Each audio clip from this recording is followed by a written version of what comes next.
Bonjour à toutes, bonjour à tous. Merci d'être présents, merci d'être venus pour cette nouvelle Conf Kids avec Open Digital Education. On espère que vous allez toutes et tous bien, que vous avez passé de bonnes vacances de Pâques et on est ravis de vous retrouver. Donc les Conf Kids, ce sont des conférences discussions pour enfants à partir de 8 ans avec des gens qui changent le monde, des gens qui agissent sur des sujets de société qui sont importants. Et ces conférences, elles nous sont offertes par Open Digital Education. Et il se trouve que Open Digital Education, cette année, s'est engagé sur une cause très importante, qui est le harcèlement. Le harcèlement, c'est un sujet qui est compliqué, qui fait peur à tout le monde, aux adultes qui sont parents ou d'ailleurs qui ne sont pas parents, aux enfants qui peuvent parfois le vivre ou parfois le faire. Il y a des enfants parfois qui sont harceleurs et qui s'en aperçoivent pas forcément. Et donc l'idée, c'est aujourd'hui d'essayer de comprendre ce que c'est que le harcèlement, à la fois pour se protéger nous-mêmes et puis éventuellement pour protéger les autres de comportements à nous qui pourraient parfois ne pas être les bons. Pour ça, on a invité Asma Kafi, qui travaille pour Asmae, l'association Sœur Emmanuel. Salut Asma. Hello, bonjour tout le monde. Et qui va nous faire naviguer dans ce sujet complexe, mais auquel on aura tout compris à la fin de cette heure ensemble. Et avant de vous la présenter et de démarrer cette conférence, on va vous poser deux premières questions. On va vous demander de lever la main, mais physiquement. On vous voit grâce à la webcam. Ceux qui n'ont pas de webcam, mettez-le dans le chat. Première question, répondez-nous par oui ou non dans le chat ou levez la main. Est-ce que l'idée d'être victime de harcèlement un jour, c'est quelque chose qui vous fait peur? Alors, je regarde les classes. Est-ce que ça vous fait peur? Ouais, il y a pas mal de mains qui se lèvent. Il y a pas mal de mains qui se lèvent. Ok, super. Donc, cette conférence, elle est vraiment nécessaire. Et deuxième question, est-ce que l'idée de devenir harceleur ou harceleuse un jour, sans vous en rendre compte, ça vous inquiète? Est-ce que l'idée, peut-être un jour, de faire ça à quelqu'un, mais même sans vous voir faire, c'est quelque chose qui vous inquiète? Un petit peu, beaucoup moins que d'être harcelé, mais ça vous inquiète. Ok, super. Et pour éviter les deux situations, le mieux c'est de découvrir exactement ce que c'est le harcèlement. Et donc, je donne la parole à Asma. Asma, est-ce que tu peux d'abord te présenter, s'il te plaît? Oui, bien sûr. Donc, je m'appelle Asma Kafi et je suis en charge du projet Yalla pour les droits de l'enfant. Donc, c'est un projet qu'on propose dans les écoles, dans les collèges, même dans les lycées, pour sensibiliser un maximum d'enfants à leurs droits. Et en l'occurrence, cette année, on a créé un module pour parler aussi du harcèlement et du cyberharcèlement qui touche malheureusement beaucoup d'enfants. Donc, c'est important que tout le monde puisse savoir ce que c'est et puis savoir aussi quoi faire, comment réagir quand on y est confronté. Super. Je te laisse partager ton écran. C'est parti, je vous le partage. Tu peux peut-être nous présenter aussi ce que c'est que l'association Sœur Emmanuel, qu'on comprenne un petit peu de quoi il s'agit? Oui, alors, par rapport à... Alors, juste pardon, sur le partage d'écran, je ne peux pas le faire. Je suis bloquée. Ah, c'est parce qu'il faut qu'on te co-host, Parce que comme on j'ai dit. aussi deux ordinateurs. Alors, comme ça, tout le monde a l'information. Des fois, je vais regarder à gauche, à droite. Je vous regarde toujours, mais c'est juste que j'ai deux ordinateurs. Et il y en a un qui me permet de voir en grand écran et un où c'est pas possible. Hop. Il y avait beaucoup de oui dans le chat aux questions qu'on a posées. J'en profite pendant que tu partages ton écran. Et voilà. Alors, est-ce que vous voyez bien mon écran? C'est parfait. Chez nous, on le voit. Alors, donc comme je le disais, on va aujourd'hui plutôt parler de notre module sur le droit à la protection et à la vie privée. Et avant ça, peut-être un petit rappel de qui on est. Donc, je vous ai dit que je travaillais au sein de l'association Sœur Emmanuel, qu'on appelle ASMAE, qui est une association qui œuvre principalement pour l'éducation et la protection des enfants. Et on travaille dans plusieurs pays, hein. Vous voyez là les petits drapeaux, en France, mais aussi au Liban, au Burkina Faso, à Madagascar, aux Philippines et en Égypte. Et pour chacun de ces pays, on propose des projets à l'intention des enfants, soit pour leur permettre de retourner à l'école ou d'aller à l'école, si c'est la première fois, soit de les protéger, puisque les enfants peuvent être en proie à pas mal de dangers. Et parmi eux, eh bien, le harcèlement dont on va parler un petit peu plus. Alors, avant de passer, non, cache cette slide vite, vite, Pardon. vite. On va poser nos premières questions. Pardon, c'est un piège que je t'ai fait, Asma. Je t'avais pas dit que j'allais faire ça. J'ai oublié. Excuse-moi. Alors, on va poser une première question aux enfants et on va demander aux enseignants et aux enseignantes de nous répondre dans le chat à la volée dans les réponses que vous récupérez dans la classe. À votre avis, les enfants, quels sont les droits fondamentaux qui ont été écrits, en fait, qui ont été décidés pour les enfants? Quels sont les droits fondamentaux? Qu'est-ce que ça peut être? Qu'est-ce qu'on peut retrouver dans les droits de l'enfant? Est-ce que vous avez des idées?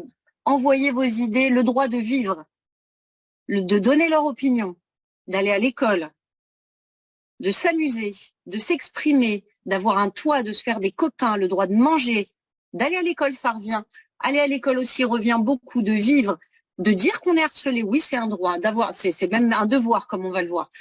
S'habiller comme on veut, accepter les différences, être soigné, être aimé, le droit de vivre sa vie, d'apprendre, de parler. Nous n'arrivons pas à activer le son pour ma classe. Alors, je vais vous laisser voir avec Margot cette partie-là. Le droit de dire ce qu'on pense. Appelez le 30-20. Bon, il y en a qui sont déjà pas mal informés de ce dont on va leur parler. Le droit d'être nourri, de s'exprimer. Bon, globalement, le droit d'aider les autres aussi, d'être soigné et le droit de ne pas embêter les autres. Bon, globalement, merci beaucoup pour vos réponses, vous êtes au top. Globalement, il y a pas mal de choses qui reviennent, comme le fait d'apprendre, le fait d'aller à l'école, le fait d'être protégé. Asma, est-ce que tu peux nous parler des droits des enfants, s'il te plaît? Oui, alors je vous les affiche même. Donc comme ça, vous pouvez les voir. Donc effectivement, ceux auxquels on pense en premier, en général, c'est le droit à l'éducation, donc d'aller à l'école, le droit de pouvoir s'amuser, droit au loisir, droit à l'égalité aussi. Tous les enfants sont égaux, qu'importe nos différences. Mais on en a d'autres qui sont parfois un peu moins connus parce que, par exemple, en France, on a la chance qu'ils soient de manière générale très souvent respectés, comme le droit à l'identité, donc d'avoir un prénom, un nom, une carte d'identité. Le droit à la santé aussi, donc d'être soigné. Le droit à la vie en famille, de pouvoir grandir avec des adultes autour de nous qui sont là pour subvenir à nos besoins, mais aussi pour nous protéger. Le droit à la participation, donc, et c'est ce que vous faites, le droit de participer, de s'exprimer, de donner son avis. Le droit à la justice adaptée, qui est un peu plus compliqué celui-ci, mais ça veut dire qu'en tant qu'enfant, on doit avoir une justice qui est adaptée au fait qu'on est un enfant. Donc je ne serai pas puni comme un adulte si jamais je commets quelque chose. Et puis les deux qu'on va voir un petit peu plus aujourd'hui, donc le droit à la protection, on doit protéger les enfants de toutes les violences, de tous les dangers, et le droit à la vie privée, puisqu'en tant qu'enfant, vous avez le droit d'avoir votre petit jardin secret, et on doit on doit le respecter, et donc on va prendre le temps d'en parler un peu plus en abordant la question du harcèlement et du cyberharcèlement. Ça marche. Alors, une nouvelle question pour les classes, Asma. Oui. On va vous poser la question, comment ça se passe le harcèlement? Et là, on va vous demander de venir au micro. Pour ceux qui veulent prendre la parole, on vous donne la parole directement au micro, ce sera plus facile. Comment ça se passe un harcèlement? Est-ce qu'il y en a qui savent? Vous pouvez aussi répondre dans le chat, pour ceux qui préfèrent. Alors, l'école CM2B Prévert, Madame Van Gansbeck. On vous donne la parole. On vous écoute. Écoutez. Regarde, la caméra, elle est là. Dis bonjour déjà. Salut, comment tu t'appelles? Yanis. Salut Yanis, on t'écoute. En fait, ça fait mal au cœur et du coup, on commence à plus aller à l'école, genre dans le lit. D'accord, ça marche. Ça, c'est ce que ça nous fait à nous. Ça roule. Alors, Merci Yanis. Merci beaucoup la classe de Gaël Dauphin. On vous écoute. Ouais. Hello, comment tu t'appelles? On t'écoute. Non, c'est pas le son que je veux, c'est lever la main. On t'entend. Le harcèlement Allez, quelqu'un vient? Attendez, il y a un micro qui est ouvert, je ne sais pas si c'est le vôtre. Hop, tac, j'ai désactivé le son du CM2 Chaours. Je vous ai désactivé, c'est moi, vous inquiétez pas. On t'écoute, jeune homme, excuse-nous. En fait, après, ça peut faire perdre la confiance en soi. Ok, ça marche. Merci beaucoup. L'école Laurence Patel. On vous laisse réactiver votre son. Bonjour, c'est un harceleur et un groupe de personnes qui se montrent sur quelqu'un, qui lui font des remarques pas agréables et voilà. D'accord. Ok, merci beaucoup. Alors, il y a plein de réponses dans le chat. Je vais en donner quelques-unes et puis on va écouter Asma. Alors, ne vous inquiétez pas, on baisse vos mains et c'est pas parce qu'on veut pas vous entendre parler, on va vous redonner la parole tout à l'heure. Vous inquiétez pas. Donc, on nous dit, c'est quand on embête plusieurs fois, c'est quand on se fait embêter et critiquer tous les jours, être traité, insulté tous les jours, ça fait beaucoup de peine à la victime. Il dure plusieurs jours. Lorsque plusieurs personnes s'acharnent sur une autre, il y a des gens qui n'arrêtent pas de nous embêter tous les jours, être brutalisés régulièrement, etc. etc., etc. Alors, se faire frapper aussi. On a peur d'en parler, on a peur d'avoir des problèmes, on se sent coupable. Donc, il y a pas mal de choses qui ressortent, notamment sur la régularité et sur la violence. Asma, comment ça se passe le harcèlement? Merci et bravo à toutes et à tous pour vos réponses. Ouais, merci beaucoup pour vos réponses parce qu'effectivement, vous avez totalement raison. Le harcèlement, en fait, ça commence par la répétition. Donc, on va avoir une répétition et de quoi? Eh ben, d'une violence. Donc, quand vous évoquez le fait de se faire embêter, d'être frappé, d'être humilié, d'être moqué, eh bien, ça, c'est une forme de violence. Donc, on va avoir une agression, d'accord? Elle peut être physique, elle peut être verbale. Et cette agression, elle va être répétée et toujours envers la même personne. Donc, on va avoir une victime qui va être isolée. Et c'est là où on peut parler de harcèlement. Donc, il faut impérativement qu'on ait ces 3 éléments. Si, par exemple, je reçois une insulte et qu'après, ça s'arrête, je ne peux pas parler de harcèlement. Par contre, c'est une agression. Mais je ne peux pas parler de harcèlement. Pour que ce soit un harcèlement, il faut que ce soit répété.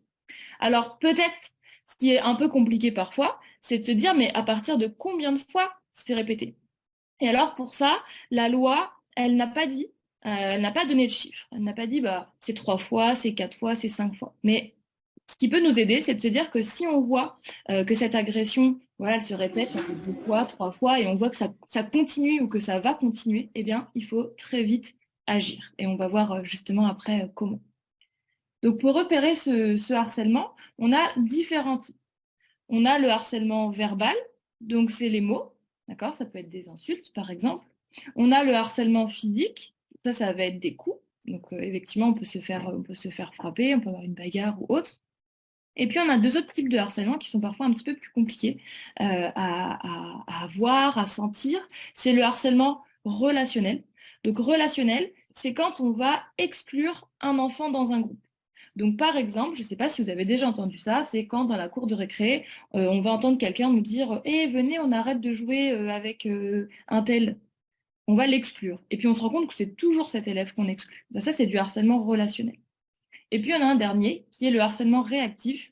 Et donc, le harcèlement réactif, là, c'est quand on va, donc vous voyez le mot, hein, réactif, on va essayer de faire réagir la victime. Donc, en fait, on va l'agresser, peut-être par des insultes, peut-être par des petits coups, on va lui tirer les cheveux, on va la pincer par-ci, par-là, dans l'objectif qu'elle réagisse, qu'elle s'énerve, en fait, qu'elle soit poussée à bout et que du coup, elle s'en prenne à nous, ou en tout cas qu'elle explose d'énervement, d'agacement. D'accord? Donc ça, c'est les 4 grands types de harcèlement que l'on peut rencontrer au quotidien. Donc il faut être très attentif à ça et se rappeler surtout que on peut parler de harcèlement dès que ça se répète et que c'est toujours à l'encontre de la même victime. Alors ça va être notre fil conducteur pendant toute la conférence. Violence, répétition, isolement. On va garder ce schéma en tête pour toutes les discussions qui vont arriver à partir de là. Alors, le harcèlement, ça peut se passer de plein de façons différentes. Souvent, alors parfois, ça se passe en public. Alors, on va peut-être commencer par ça. Du coup, harcèlement en public. Vas-y, Asma. Effectivement, donc on peut avoir du harcèlement public. Peut-être que parfois, comme dans cette image, vous avez déjà vu ce genre de situation dans une cour de récréation. Alors bon, Attends, avec le téléphone. Asma, je te coupe tout de suite parce qu'il y a une première question qui est importante. Est-ce que ça se répète par les mêmes personnes ou par des personnes différentes du CM2 la passée? Alors non, effectivement, ça peut se répéter par différentes personnes. Tant que c'est toujours à l'encontre de la même victime qui va être isolée, ça se répète auprès d'elle et qu'elle subit une violence, on va parler de harcèlement. Donc effectivement, même si c'est pas toujours la même personne qui le fait, ça reste du harcèlement. Merci Asma. On continue. Donc ici, on a une situation de harcèlement en public. On est dans une cour de récréation avec plein d'autres enfants qui voient ce qui est en train de se passer. Et donc, on repère très vite un enfant qui est en train de se faire agresser, peut-être tirer les cheveux, pousser. Alors attends, recommence parce que je crois que ça a coupé. Je ne sais pas si c'était que chez moi, mais... Alors je disais qu'on a donc dans cette scène, dans une cour de récréation, déjà un enfant plutôt au centre du dessin qui est en train de se faire agresser. Donc on ne sait pas trop est-ce qu'il se fait pousser, tirer les cheveux, mais en tout cas on est sûr qu'il y a une agression. Et puis on a d'autres enfants autour. Et en fait on sait que quand il y a du harcèlement, notamment du harcèlement en public, on se rend compte qu'il y a toujours les mêmes rôles qui sont présents. C'est-à-dire qu'on a des personnes qui sont là et qui vont avoir un certain rôle. Donc ce que je vous propose, c'est d'essayer de repérer les différents rôles présents. Donc, on a la victime. Est-ce que vous sauriez me dire qui est la victime. Donc la victime, là, normalement, elle est... Alors, vous avez des t-shirts de couleur, vous pouvez m'indiquer un petit peu qui elle est. alors, vous pouvez nous dire dans le chat quel personnage de cette image est la victime. Ok, tout le monde nous répond le t-shirt rouge. Et effectivement, c'est bien la victime, donc on la repère parce que c'est elle qui subit l'agression. D'accord? Ensuite, on va avoir comme rôle le ou la harceleur, harceleuse. Bien sûr, ça peut être une fille, ça peut être un garçon, ils peuvent être plusieurs. Est-ce que vous l'avez repéré ou vous les avez repérés si vous pensez qu'il y en a plusieurs? Ok, on nous répond beaucoup le t-shirt jaune. Ça marche, t-shirt jaune, maillot jaune, t-shirt jaune. Effectivement. Donc là, c'est un petit piège parce que parfois, on peut penser qu'il y en a plusieurs. Ah bah voilà, j'en vois. Alors justement, on nous dit jaune et vert, vert et bleu. En fait, jaune et vert ressort pas mal et on nous parle aussi de vert et bleu. Oui, c'est vrai qu'on peut les confondre parce qu'en fait, c'est différents rôles mais qui sont tous les deux du même côté. C'est-à-dire qu'on va avoir donc l'harceleur, donc on l'identifie parce que c'est lui qui est à l'origine de l'agression, c'est lui qui fait l'agression, c'est lui qui insulte, c'est lui qui donne le coup, c'est lui qui exclut. Et là, en l'occurrence, dans notre illustration, c'est assez clair, c'est effectivement la personne en jaune. Jaune, orange, donc c'est bien lui. Mais on nous parle effectivement de ceux qui se moquent et de ceux qui filment. Exactement. Et donc, eux ont un autre rôle, ceux qui se moquent et ceux qui se filment. Donc là, on en a plusieurs. Si on regarde bien dans notre illustration, on a deux personnages à gauche. Alors là, on va pouvoir le voir. Hop. On ça débat dans les classes, c'est très bien. On a deux personnages donc à gauche, un avec un t-shirt bleu et une avec un t-shirt vert. Et puis aussi à droite, on a je pense deux filles qui également sont en train de pointer du doigt et de rigoler. Et là, c'est deux rôles complètement différents. Donc si on prend le rôle à gauche, les deux personnes, elles envoient des signaux plutôt positifs puisqu'elles sont en train de sourire.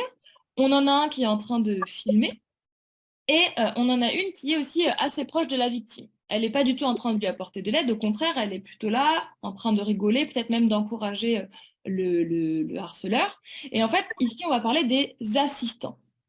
Ils ont un rôle d'assistant, parce qu'ils assistent, ils aident le harceleur dans son agression. Ils l'aident parfois en tenant la victime, parfois en l'insultant également, parfois en filmant, comme là on peut le voir avec le garçon qui est en bleu. Et effectivement, pour ceux qui ont hésité en se disant est-ce que l'enfant en bleu c'est un harceleur ou pas, alors tant qu'il filme comme ça et qu'il ne diffuse pas, on ne va pas considérer qu'il est un harceleur. En tout cas, on ne va pas pouvoir le condamner. Par contre, si cette vidéo, eh bien, elle est diffusée sur les réseaux sociaux, sur Internet ou autre, là, effectivement, il va devenir un harceleur. Et ensuite, donc, à gauche, les deux autres personnages, donc avec le t-shirt bleu et le t-shirt orange, elles aussi, elles ne sont pas très loin de cette scène. Elles envoient des signaux positifs parce qu'elles sont en train de sourire, de pointer du doigt, mais elles ne sont pas assistantes parce qu'elles n'aident pas le harceleur.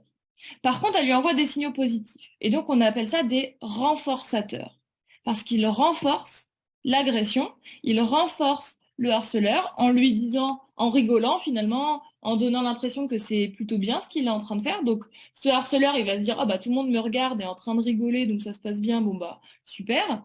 Et ça renforce aussi la sensation d'humiliation de la victime parce que au lieu de vivre cette agression qui est déjà très difficile par quelques personnes, et bien là, il y a plein de spectateurs qui regardent et qui ne l'aident pas, et qui au contraire en rigolent et se moquent également. Et on a un dernier rôle, qui est celui des témoins silencieux, donc, qui sont là. Je vous les ai tous entourés, comme ça c'est peut-être plus visible pour vous. On a donc les témoins silencieux, donc ce sont des personnes qui sont témoins, donc ils assistent à la scène, ils entendent ce qui est en train de se passer. Souvent c'est malgré eux, hein. Ça ne va pas être des enfants qui vont venir en courant pour regarder ce qui se passe, c'est juste qu'ils sont là au mauvais moment, au mauvais endroit. Et ils sont témoins de ce qui se passe. Donc on le voit à leur expression de visage, ils cautionnent pas, ils sont pas d'accord avec ce qui est en train de se passer, mais pour autant, est-ce qu'ils sont en train de réagir, est-ce qu'ils sont en train d'aider? Non. Donc, on appelle ça pour l'instant uniquement des témoins silencieux. Donc, dans cette image, ce qu'il nous manque, c'est un défenseur. Et ça, c'est un autre rôle qui est très important et qui, j'espère, que vous aurez tous à l'issue de cette conférence, de cette ConfKid. C'est vraiment de se dire, on peut être témoin silencieux, mais on peut aller plus loin et on peut essayer de réagir. Alors oui, Pardon, je vois une remarque, les élèves peuvent avoir peur de l'harceleur et effectivement, c'est exactement ça. Très souvent, les témoins silencieux, en fait, c'est des personnes qui voudraient défendre, mais qui ont peur. On peut avoir peur de ce que peut faire l'harceleur ensuite, on peut avoir peur des représailles. Parfois, les enfants nous disent aussi qu'ils ont peur parce qu'ils veulent pas être une balance.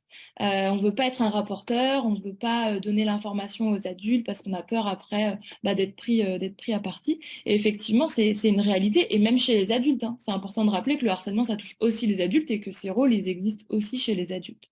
Mais ce qu'il faut se dire, c'est qu'on a une responsabilité en tant que témoin. Comme on est les seuls à voir cette scène, on est les seuls à pouvoir aider la victime. Et là, elle est dans une situation de danger. Et on doit apporter son assistance à quelqu'un qui est en danger. Et on va voir justement après comment. Donc je vois qu'il y a pas mal de personnes qui ont proposé des idées avec les numéros d'urgence, appeler des adultes, etc. Vous avez totalement raison.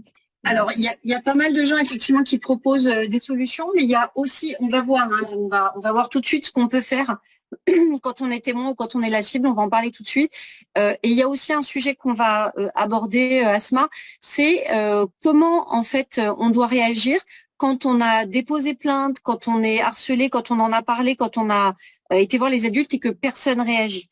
Il y a vraiment beaucoup de messages dans ce sens.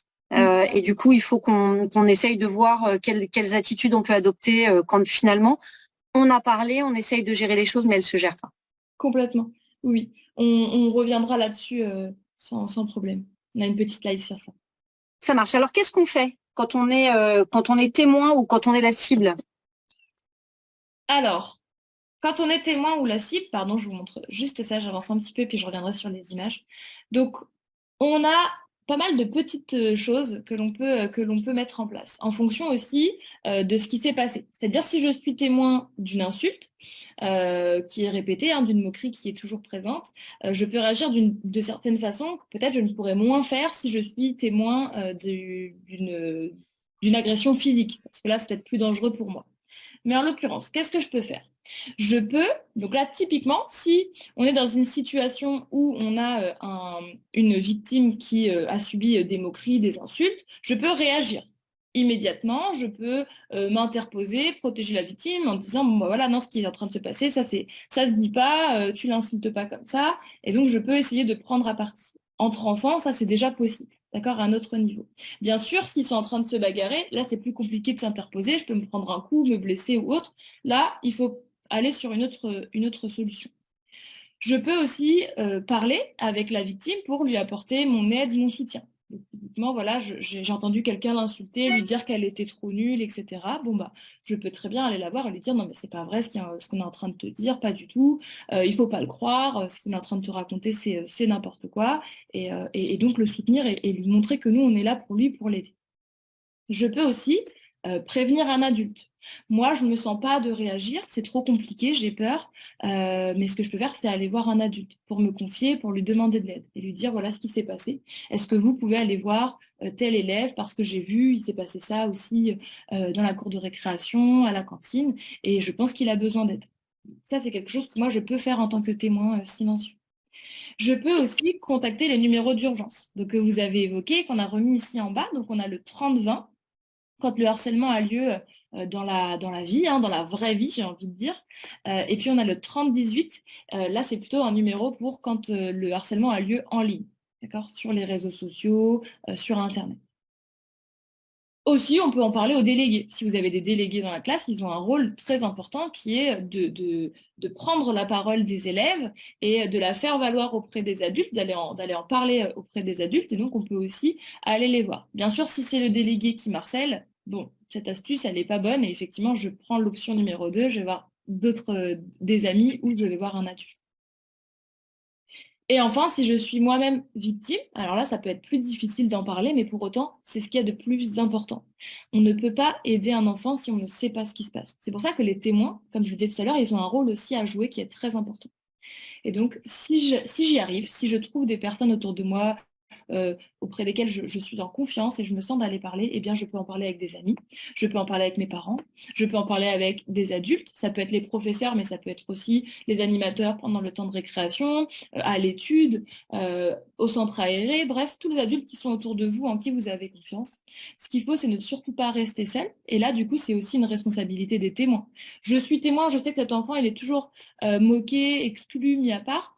Donc, quand il est isolé, bah, je sais qu'il risque d'être encore plus peut-être moqué, violenté ou autre. Donc, bah, moi, ce que je peux faire, c'est essayer de l'accompagner, lui proposer de passer la récréation avec moi, de passer le temps de midi avec moi, etc., etc. Et bien sûr, en tant que victime, je peux contacter les numéros d'urgence. Il y a beaucoup de classes qui disent la même chose. Il faut parler à un adulte, on en parle à quelqu'un, un adulte, un maître, une maîtresse, on aide la personne. Le CM2, école du Parmelan à Annecy, l'école Bruno Dourges, Bruno CM1, CM2. Merci pour vos réponses. Parlez aux copains et aux copines, l'école de Parsac. Voilà. Donc, ok. Alors, du coup, on va commencer à décliner les situations pour s'entraîner à repérer. Et là, on va donner la parole aux enfants.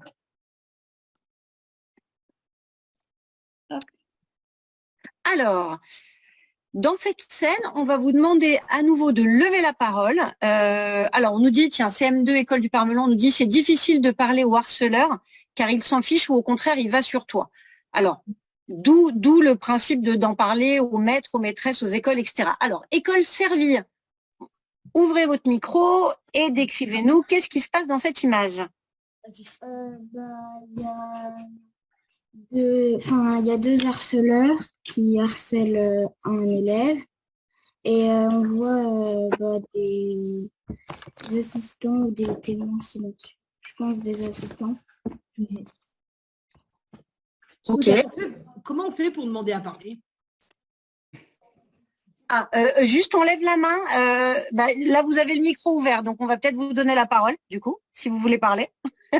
C'est qui Merci beaucoup, jeune fille, excuse-nous. Je ne sais pas qui a dit comment on fait pour demander à parler. C'est l'école TBI, c'est ça?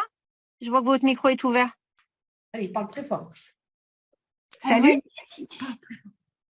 On voit une petite fille qui est pointée du doigt et elle est moquée par deux enfants. Ok. Merci beaucoup, jeune fille. Alors, l'école de Daniela. Allez-y. Il y a pas mal de choses qui ont été dites. C'est pas grave si vous répétez. L'école de Daniela. Hop. Hello. Bonjour. Bonjour, on m'appelle Nassim. Et Salut, Nassim. dans l'image, je vois qu'il y a deux harceleurs derrière. Ils harcèlent une jeune fille, une collégienne. Et il y a trois personnes sur l'autre côté de la route qui se moquent des assistants. Et on voit que ça ne le fait pas plaisir de se moquer de lui. Super. Merci beaucoup. Alors, on nous pose une première question. L'école CM2 Bruno, il nous demande, Asma, est-ce qu'on peut parler au professeur même si le harcèlement il se passe en dehors de l'école? Est-ce qu'on peut aller chercher de l'aide auprès du professeur? Oui, bien sûr, tant que si c'est en le professeur que vous avez le plus confiance, bien sûr. Dès qu'on a un adulte auprès duquel on se sent bien de parler, il faut y aller. Et puis ce professeur, après, pourra en parler, par exemple, aux parents, si ça se passe à l'extérieur, pour essayer déjà de leur donner l'information et de voir avec les parents ce qu'ils peuvent faire au niveau de là où ça se passe pour mettre en place quelque chose. Ça marche. Alors, le CM2B nous dit le harceleur se moque de la personne en rouge, elle est triste. Bruno CM1, CM2 nous dit on voit deux harceleurs à gauche, trois témoins à droite. Vanessa Lefort, quand on dénonce, on a peur que le harcèlement soit encore plus fort après. C'est Joséphine qui nous dit ça. CM2 Chaours nous dit la petite fille subit de l'humiliation. Le CM2B nous dit d'autres élèves se joignent aux harceleurs. Et le CM2 École du Parmelan Annecy nous dit on harcèle les plus faibles. Ce sont toujours les mêmes harceleurs. Asma, on peut peut-être leur poser une question et puis je te laisse compléter après. En effet, quelles sont les différentes raisons pour lesquelles une personne elle est harcelée? C'était une question qu'on avait posée la dernière fois qu'on avait fait cette conf avec Asma. Souvent, quand on se fait harceler, c'est pourquoi? Qu'est-ce que les autres jeunes on est différents. C'est ça. Les autres nous voient comme quelqu'un de différent. La couleur de peau, en effet. Est-ce que vous voyez d'autres? Parce qu'on est faible à cause de notre physique. Parce que les autres nous voient comme si on était faible, pas forcément parce qu'on est faible, pour de vrai. À cause de notre poids, de nos vêtements, notre physique, pour rabaisser la taille, qu'on soit petit ou grand. OK? Complètement. À cause du poids. Globalement, parce que le harceleur nous voit comme une personne différente. Asma, est-ce que tu peux nous parler de ça?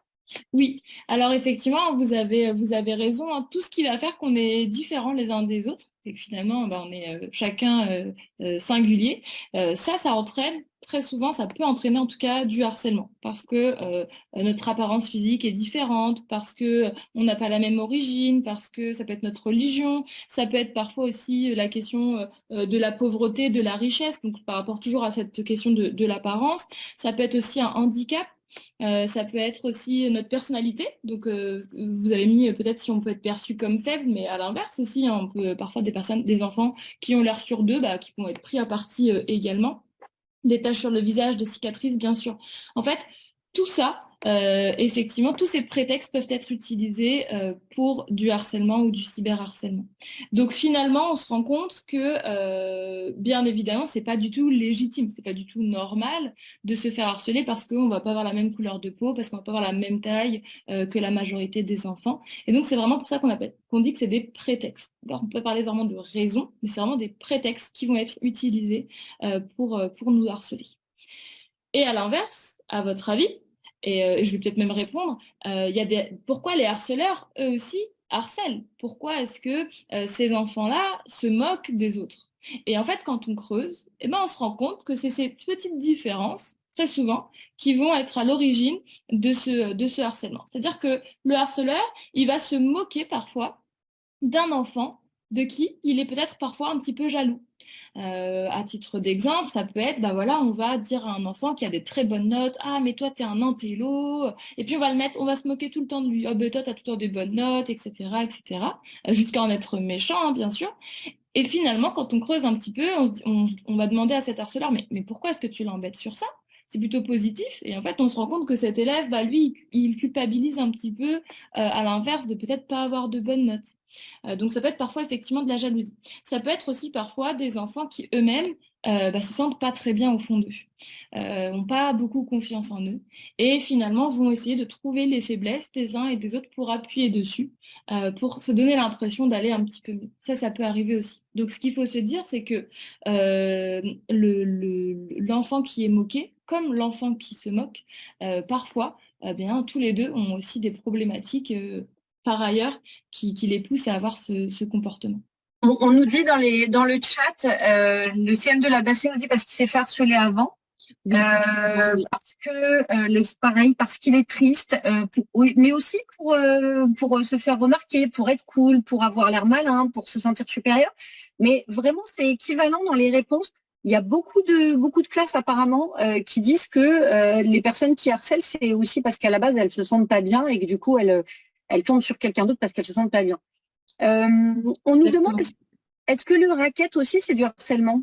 Oui, effectivement, j'en ai pas parlé tout à l'heure, mais c'est une forme de harcèlement, bien sûr. Donc le racket, pour que tout le monde entende bien ce que c'est quand on va, alors comment je pourrais l'expliquer avec des mots plus simples, quand on va utiliser, donc, par exemple, ça va être de se faire voler des affaires et on va demander à la personne en échange de nous donner quelque chose pour justement récupérer cet objet. Donc là, on va parler de racket. Donc ça peut être en plus de demander quelque chose en échange, mais comme juste se faire en permanence voler ses stylos, sa trousse, son cartable, son goûter, etc. Ouais. On nous demande aussi est-ce qu'un frère peut harceler sa sœur ou inversement? Oui, malheureusement, le harcèlement, ça peut aussi se vivre dans la famille, d'accord? Donc ça existe. Et quand j'ai vu certaines classes disaient que parfois l'enfant qui harcèle, c'est parce qu'il s'est fait harceler, eh bien tout à fait. Parfois, c'est aussi des enfants qui se sont fait harceler, par exemple, dans la vie familiale, donc auprès de leur famille. Donc ça peut arriver, effectivement. D'accord. Alors, on va voir une autre situation de harcèlement. Et pareil, on va vous donner la parole pour voir ce qui se passe. Allez, on vous laisse lever la main et on vous donne la parole. L'école de Parsac, on vous écoute. Et on va répondre aux questions après. On voit vos questions, vous inquiétez pas, on essaye juste de faire les choses dans l'ordre pour que tout soit bien compréhensible par tout le monde. École de Parsac, vous avez un micro? C'est Oui. que la personne, en fait, quand elle a pris son repas, c'est qu'elle avait peur Et quand elle allait s'asseoir, bah, il y a quelqu'un qui lui a acheté un morceau dans son assiette. Et du coup, elle a mangé toute seule parce que elle était triste. Et du coup, elle voulait presque pas manger. Et aussi, elle était isolée. Et du coup, aussi, ça lui a fait un peu de peine. Ok, c'est super précis. Merci beaucoup. Bravo à toi. Les culteurs CM1, CM2, à vous. Et en attendant que vous vous branchiez, dans le chat, on nous dit l'enfant est rejeté, il mange tout seul, on lui jette de la nourriture, elle mange seule, elle est isolée. Il y a une personne seule et les autres ne sont pas gentils. Allez-y, on vous écoute. Dans la deuxième photo, bah, il y a la fille, on lui jette des bouts de pain et du coup, elle mange toute seule, elle veut presque pas manger. Ok, parfait. Le CM2B nous dit elle pourrait s'installer avec les autres. Oui. Alors le problème c'est que, alors elle pourrait. Le problème c'est qu'au bout d'un moment peut-être qu'on n'ose plus. Peut-être qu'on n'ose plus. On va en discuter. CM2 après vert. À vous.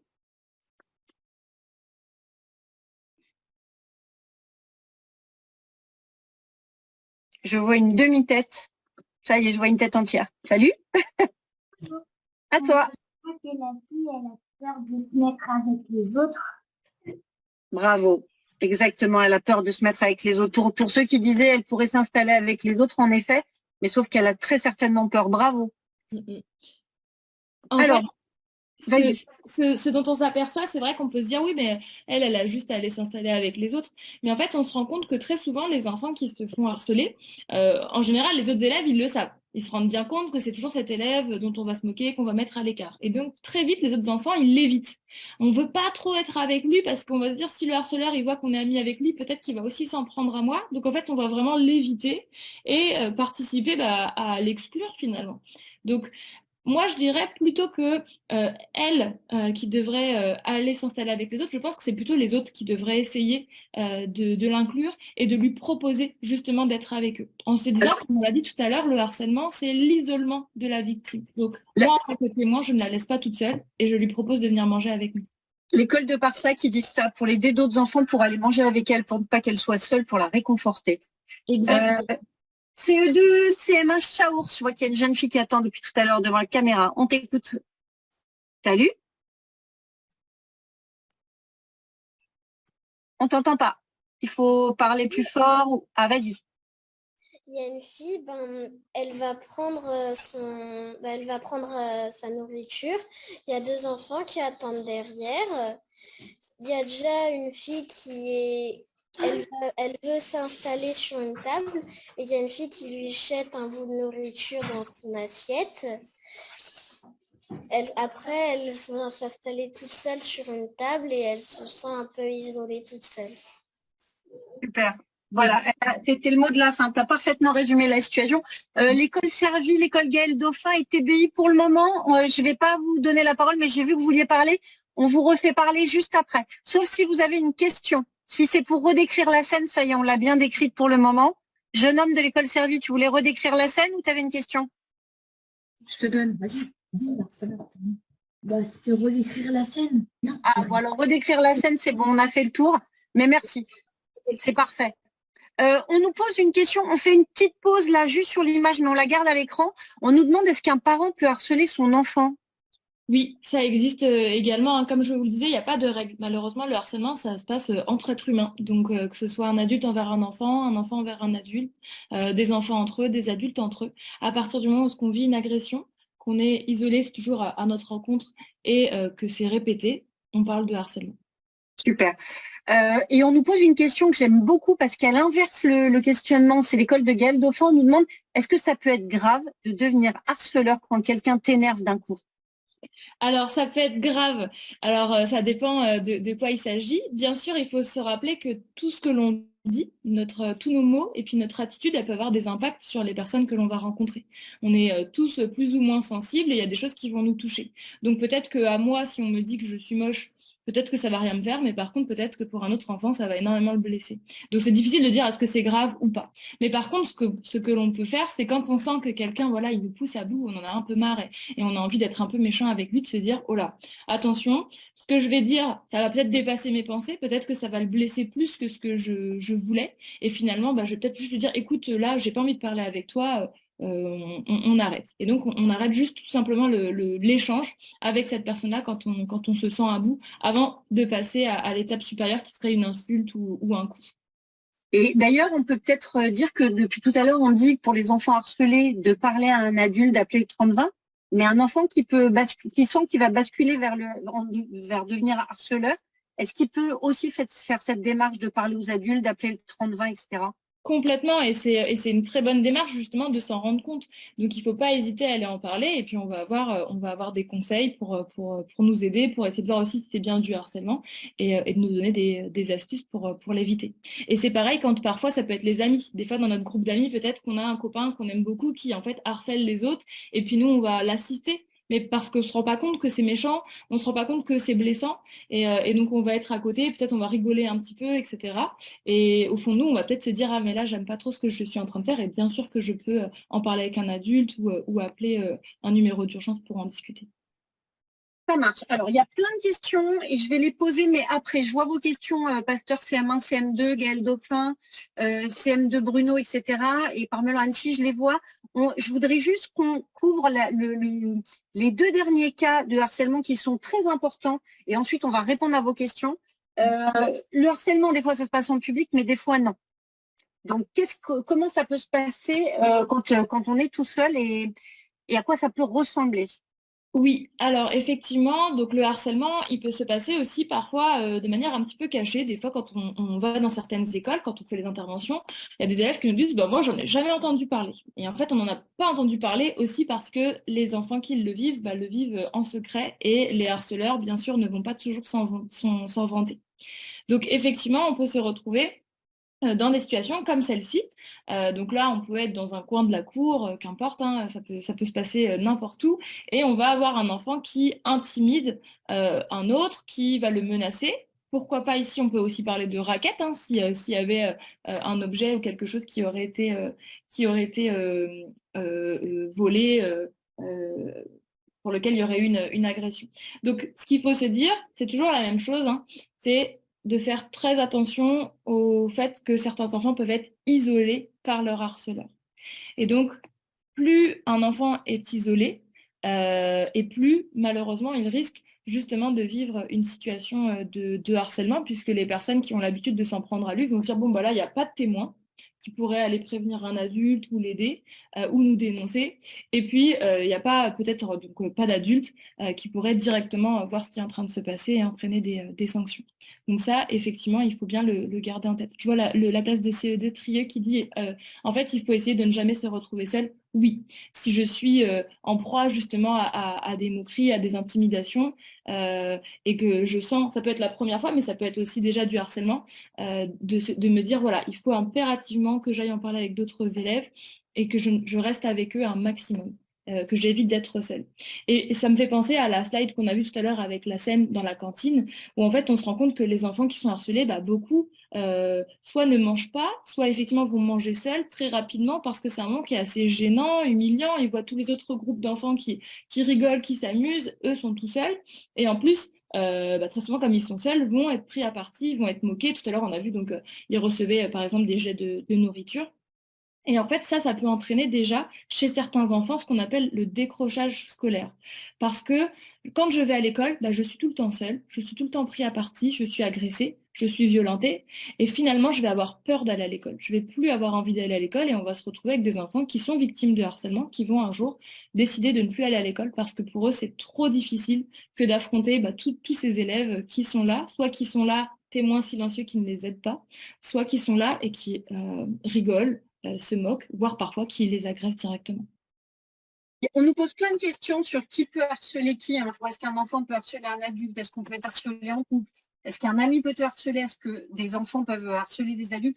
Donc, comme elle disait Asma, on va répondre à toutes ces questions en une phrase, c'est que le harcèlement, c'est ce qui se passe entre des gens. Et donc, ça peut exister sous toutes les formes. Voilà. Ça, c'est important de le dire parce qu'en effet, là, on représente des enfants avec des enfants. ça peut être des enfants avec des adultes, enfin vraiment ça peut prendre différentes formes. Et comment on sait qu'on est harcelé et pas juste embêté, puisqu'on a posé la question, eh ben on vous renvoie au schéma qu'on a en haut à gauche de chacune des images. Il faut qu'il y ait de la violence, de la répétition et l'isolement de la victime. Si ces 3 conditions sont réunies, eh ben c'est du harcèlement. Et dans tous les cas, même quand on se sent embêté, il faut aussi parler. On n'est pas obligé d'attendre d'être harcelé de façon permanente, répétitive et violente. Quand on se sent embêté, il faut en parler tout de suite. Ça marche. Asma, est-ce que tu veux compléter les choses sur cette image-là? Parce que je vois qu'il est déjà moins 10, ta file à une vitesse folle. On a fait le tour, peut-être juste rappeler donc ce qu'on s'est dit, voilà, si je suis la cible, donc là ça se passe en étant isolée, je suis tout seul, de ne pas oublier d'en parler. C'est le plus important, je sais que je me répète, je sais que c'est difficile aussi quand on en est victime, mais c'est important de trouver du soutien. Donc comme on l'a dit, ça peut être d'autres enfants, d'autres élèves, ça peut être sa famille, ça peut être un adulte au sein de l'établissement, qu'importe, il faut juste aller en parler avec quelqu'un qui pourra vous aider. Ne pas rester seul, un maximum, essayer d'être toujours accompagné. Et puis, contacter aussi les numéros d'urgence qui sont là. Je ne l'ai pas dit, mais ils sont anonymes. C'est-à-dire que quand vous appelez, vous n'êtes pas obligé de dire qui vous êtes. Ça ne vous sera pas demandé. Et surtout, c'est gratuit. Et surtout, vous allez recevoir une aide directe de personnes qui sont compétentes, qui vont vous écouter et qui vont pouvoir vous donner des conseils en fonction de la situation que vous vivez pour vous aider à vous en sortir.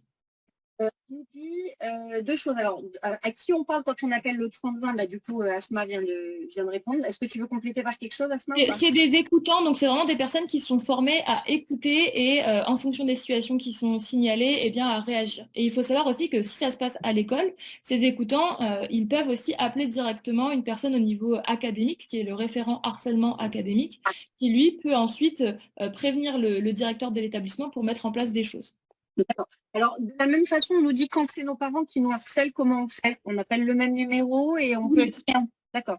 Bien sûr, on peut appeler donc ce numéro-là, qui est donc exactement le même, et très souvent ils vont faire aussi le relais si c'est en lien avec les parents, avec la famille, puisque ça peut toucher à de la maltraitance, avec le numéro 119, qui est le numéro de l'enfant sans danger. Ok. Est-ce que le harceleur peut se rendre compte de ce qu'il fait et arrêter? Bien sûr, le harcèlement, ça peut aussi s'arrêter. On parle de harcèlement quand c'est répété et qu'il n'y a toujours pas de fin. Si ça s'arrête, on peut dire qu'on aura vécu du harcèlement, bien sûr, c'est un fait.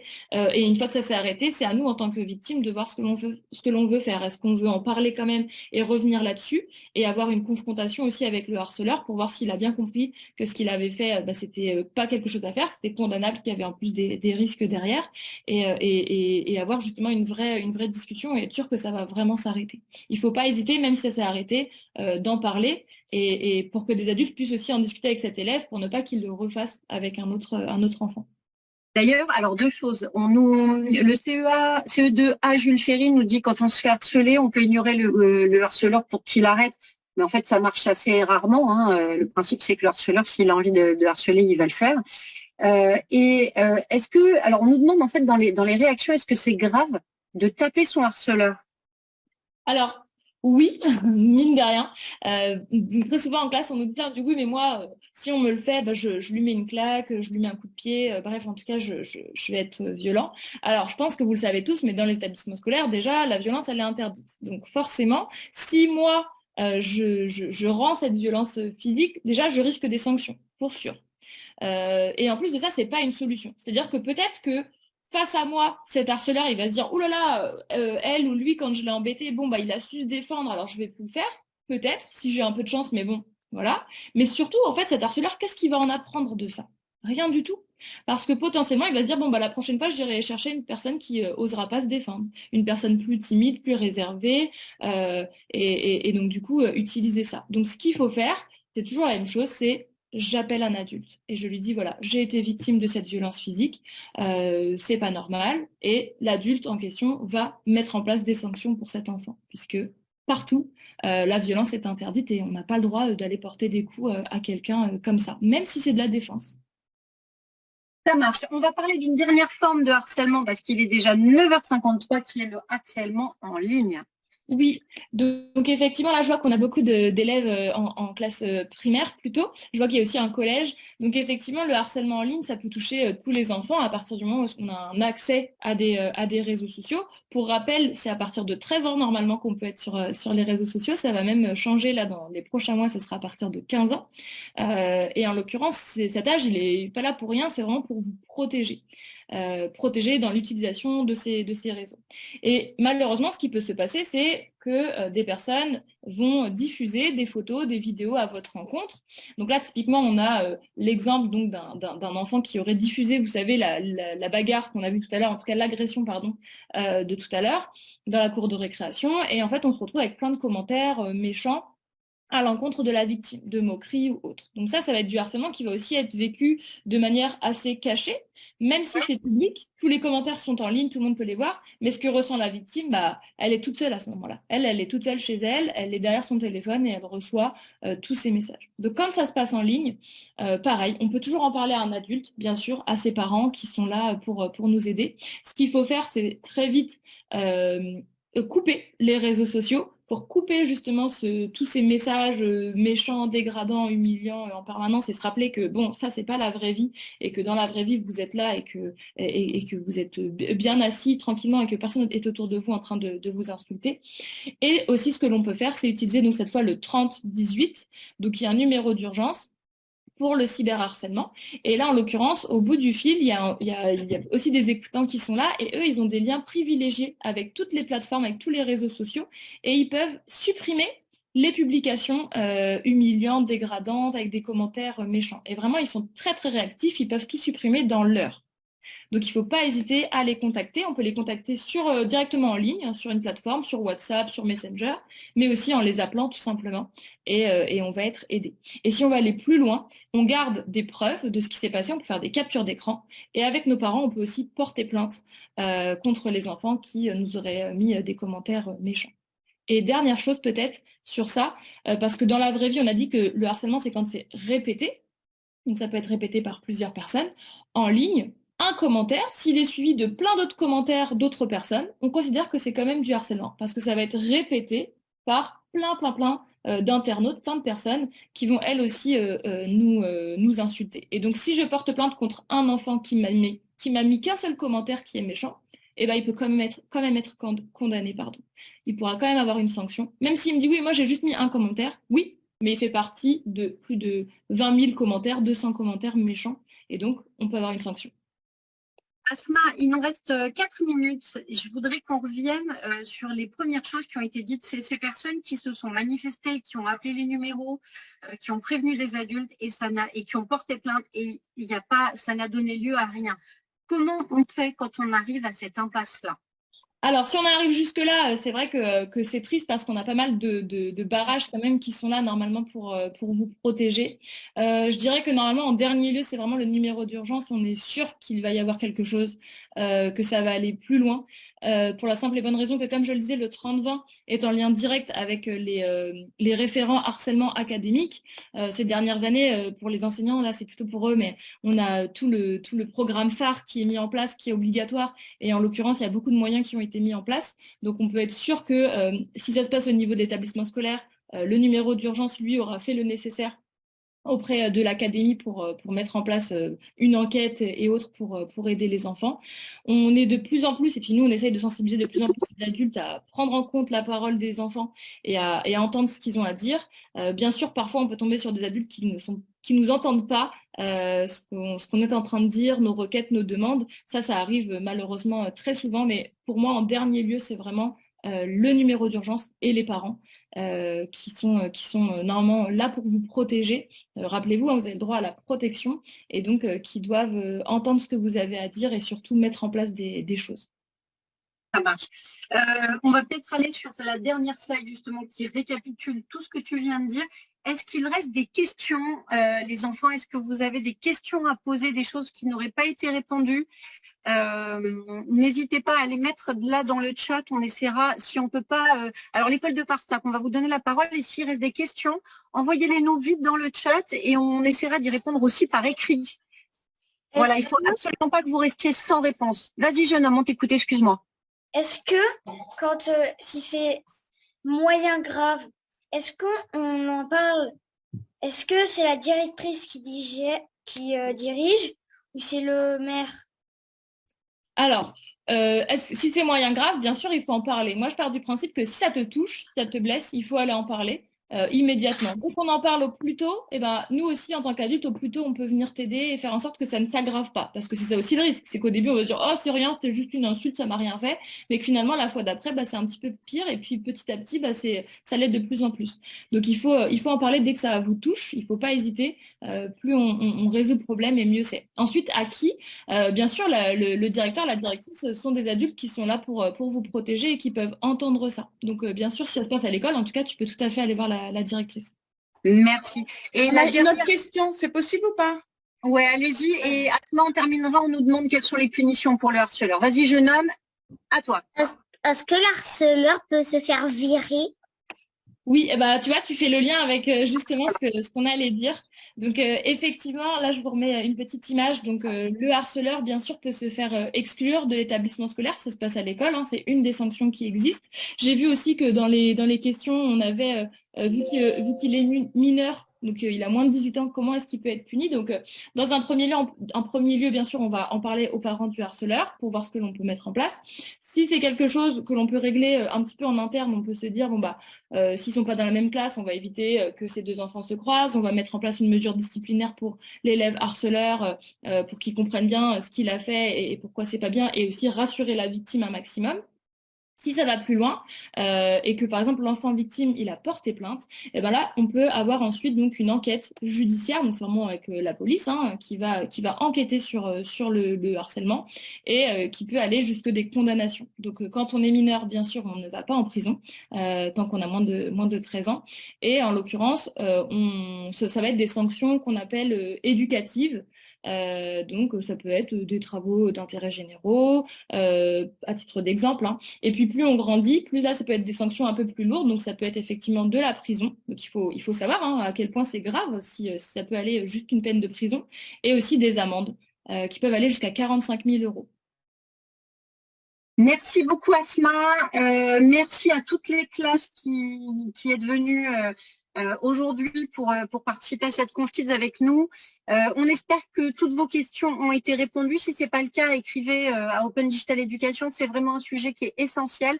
On nous a dit aussi qu'il y avait une conférence sur le thème du harcèlement le 14 mai dans le cadre du sommet de la discipline positive en ligne et en replay. Parents, comment parler du harcèlement à vos enfants? Donc on ne sait pas ce que c'est que cette conférence, mais enfin elle a été proposée par un collège, donc on vous la partage. On ouvre le micro pour se dire au revoir. Merci à toutes, merci à tous, merci Asma, merci Open Digital Education. Au revoir.